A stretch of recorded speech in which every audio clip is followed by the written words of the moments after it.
எப்படி ஜெய் ஸ்ரீராம் அப்படின்றது ஹிந்துக்களுக்கு சொந்தமானது, குறிப்பிட்ட கட்சியினருக்கான ஒரு விஷயம் அப்படின்ற மாதிரி ஒரு கட்டமைப்பு உருவாகுதோ, அதே மாதிரி ஜெய் பீம்ன்றது பறையர்களோ பல்லர்களோ பிற்பட்ட சமூகத்தை வந்து அவங்க மட்டுமே பயன்படுத்தக்கூடிய ஒரு சொல்லாடலா மாத்துவதற்கு ஒரு ட்ரை பண்றாங்களோன்னு ஒரு பார்வை இருக்கே. இதை எப்படி புரிஞ்சுக்கிறது சார்? இது கேட்கறது சரியான கேள்வி.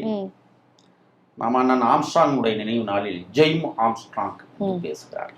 ஜெய் பீம் பீமராவுடைய ராம்சி என்ற இயற்பெயர், அம்பேத்கருடைய இயற்பெயர் அதுதான்.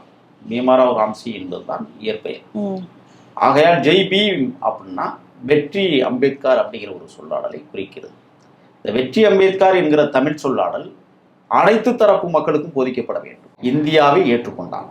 தமிழர்கள் தனியாட்சி நடத்தவில்லை, தன்னாட்சி பெறவில்லை. அப்ப நீங்கள் வெற்றி அம்பேத்கர் என்று முழக்கமிடுவதில் தவறில்லை. ஆனால் அதை நீங்கள் குறிப்பிட்டதை போல பறையர் பல்லர் மற்றும் இன்ன இதர கீழ் வகுப்பை சார்ந்த சாதிகள் மட்டுமே தூக்கி பிடிப்பது என்பதே ஜாதிய வன்மம் தான்.